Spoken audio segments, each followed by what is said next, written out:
فيما يخص منتخب العراق عن العراقيين. والله الواحد حزين اليوم هو يتفرج على منتخب العراق. السعوديين لما يلعبون كورة يلعبون كورة عشان الكورة. ترى احنا ما نمسك لعيبتنا وإيران ومدري مين، ترى ما نتكلم في هالتفاصيل، ولا مدرجاتنا فيها هالتفاصيل، ولا إداريين يمسكون اللعيبة والعراق. ترى لعيبتنا يروحون عندهم شغلتين، أول شيء يبغى يلعب كورة، وثاني شيء يبغى يرفع شعار بلده. ترى ما يعني للطرف الآخر مين. والله تحزن على لاعبين العراق اليوم وهم في فرحة هدفهم الثاني. مين اللي مسك هالشباب وحط الأفكار ذي في راسه؟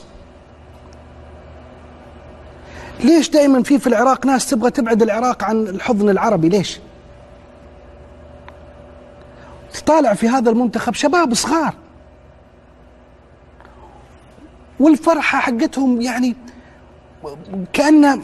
كأنه أنتم يا السعوديين شيء وإحنا شيء. حتى وسائل إعلام عراقية اليوم منتخب داعش ترى إحنا ما نقولها ترى مو ما نقدر. الإعلام السعودي ترى زي القطار، يعني ما حد يقدر يوقف قدامه إذا حط براسه أحد. بس إحنا نترفع ونحزن على هالعراق، والله نحزن. في شاعر عراقي اسمه الجواهري كان يسمي العراق العراق، ما يقول العراق، العراق. وقالوا له ليش العراق مش العراق؟ يقول يعني بما معنى أستحي أن أكسر للعراق عينا. أستحي أن أكسر للعراق عينا. شوف الفخر كيف.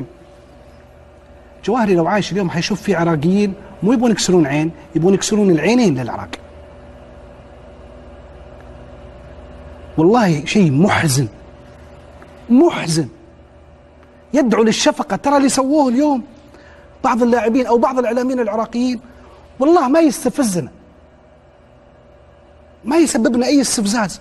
أنت تحزن أنه هذا العربي صار كذا بس. العراق العظيم، العراق التاريخ، المجد، العراقة، الحضارة، اللغة، صار اليوم بهذا الشكل. والله تحزن على هالأولاد الشباب الصغار اللي داخلين بهالأفكار. لا، ولاعيبتنا يسجلون هدف وفرحانين واللي يسجد ما في باله الموضوع أبدا.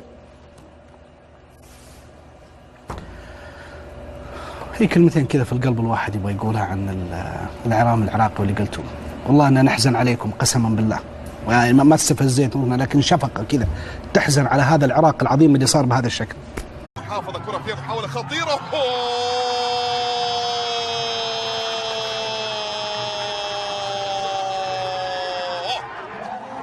عودة أبناء الرافدين، هدف التعديل، كرة في الشباك السعودية.